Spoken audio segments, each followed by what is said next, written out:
So, Glenn, where can a PE filter be applied?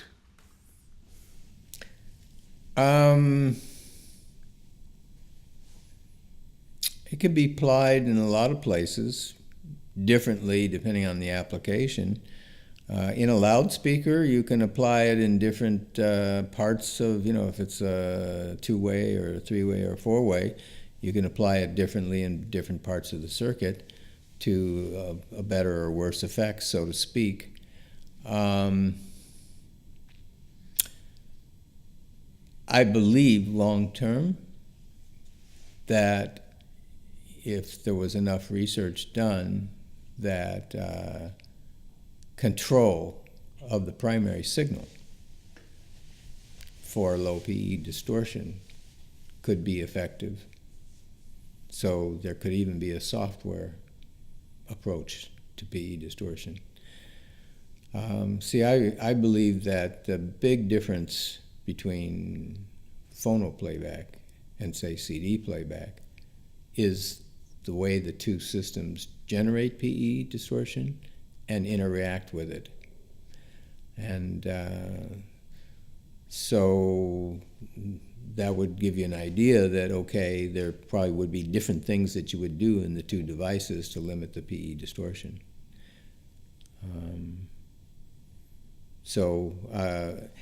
There's probably also techniques outside of the audio band. Even in the audio band, there's what I would say is an engineer to engineer low PE distortion has to understand that there are in-band and out-of-band components.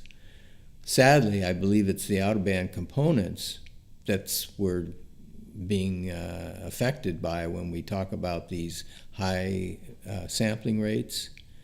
And so from my own viewpoint on the issue, not keeping those components in the data storage would be the first way to have a more predictable response of the final product in the marketplace.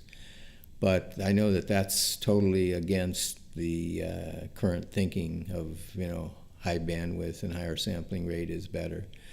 This does remind me of conversations that Dean and I had when we met way back in the late 60s. And, Dean was the bandwidth king. He was the guy that instigated and he worked on it. If you talk to him and look at his writings and stuff, I'm going past, when I first met him, we were all at the hard end of 15 kilohertz, right? and over the years he worked better and better. But I'd say, well, Dean, I just don't hear anything out there. I guess I'm a deafie or whatever, and the tape recorders, the gap, the head gap width, and just that stuff's all going down there. It's just not there, and. But he'd say, well, but when I make my amplifiers have wider bandwidth and whatnot, and so he'd talk about that stuff. He'd talk about phase margin and bandwidth and all this stuff, and I wouldn't really know what to say. I just kind of go, okay, Dean, okay, but now if Dean were here, I would say I'd be able to argue for why this super unnatural bandwidth and preservation of signals outside of there is really not serving the industry well. So there's signals outside of the audio bandwidth. There's a modulation component which when detected is an in-band component, and you can either say that they're good or they're bad because that's how it is with some additional signals. But for me, it just corrupts and it makes the whole storage and transmitting and dealing with this stuff way more complicated than it needs to be. There's a signal integrity expert who mainly operates in the computer business. His name is Eric Bogatin. So he's considered to be one of the top guys, and I would say that he echoes a similar comment to me, is that in terms of the bandwidth that you need, You need to determine what bandwidth you need to capture the information and maybe add a little safety margin on beyond that, and not more than that, because more than that just complicates your job, increases the cost to the end user. And so I say that. Now, of course, so that comes down to whether you think that the audio band and the information in it is really what it is. Well, you come to my lab and you see my graph sheets. It's 20 cycles, and it says 20 kilohertz. Before I was ever involved with any of this stuff, people that were knowledgeable about the human physiology and the physics of sound propagation said 20,000 cycles was the upper limit of even very young people and the most delicately preserved acoustic information. And I believe that that really is still the case. And But you just mentioned, it sounds like PE distortion is a much higher bandwidth, or it's across all electron, anywhere an electron is. So it's regardless of frequency? Well, if you look at the complex issue of how signals flow and what I'm calling the PE distortion and what are the components of it and how it comes about, there are out-of-band components that enter into the picture.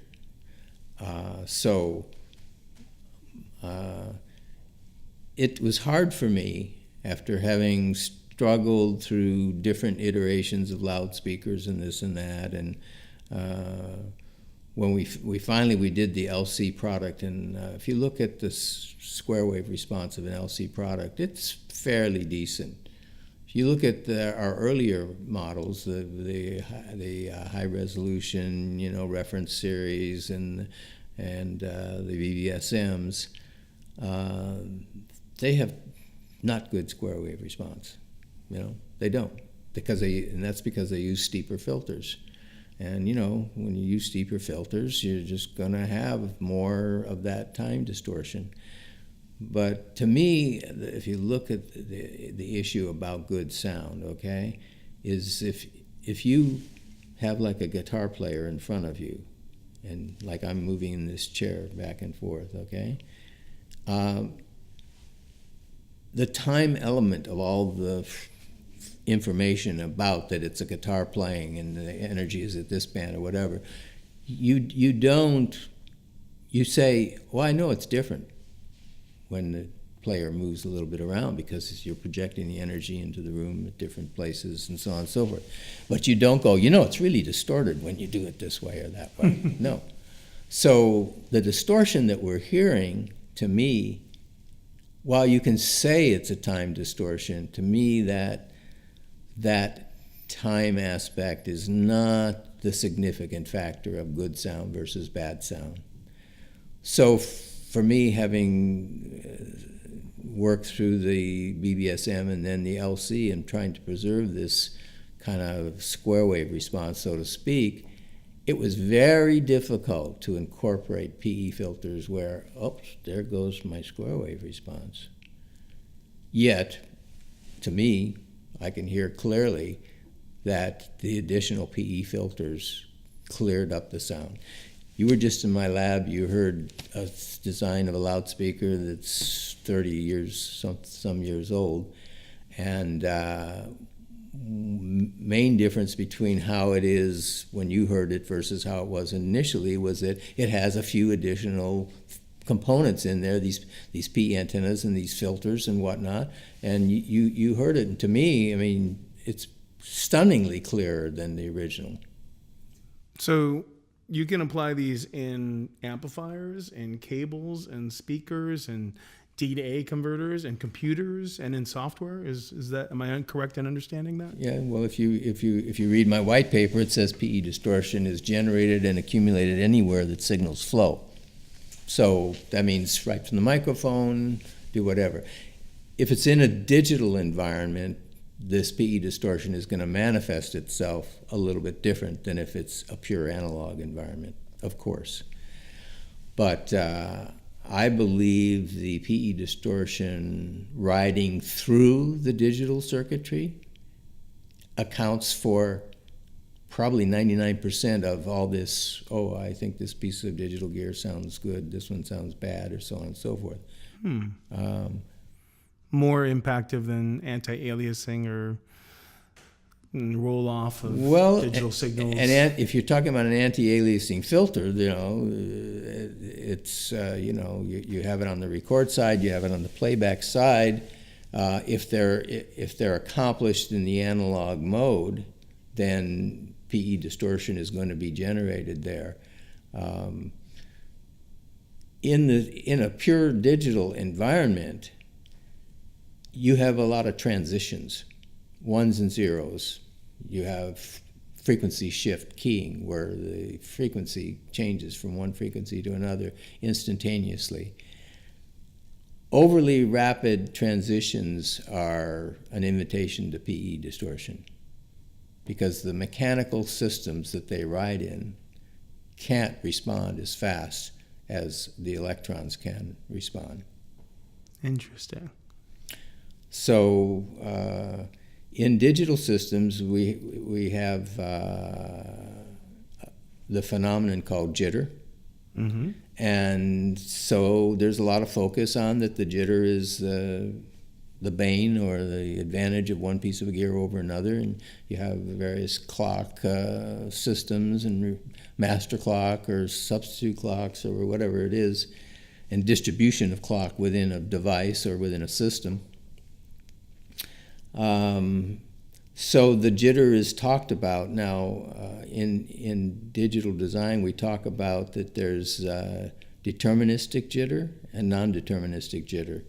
Generally speaking, people think that deterministic jitter is what comes out of a solver, magnetic solver, where you put in physical and electrical parameters of your system, and then the computer predicts electron flow around the system. And but almost anybody that's in the digital design business knows that when you actually turn on the box and see what's going on, that the non-deterministic component can often be greater than the deterministic component, and that can make or break, theoretically, a digital system. So I think that understanding PE distortion could go a long way to bringing some of those non-deterministic elements into focus.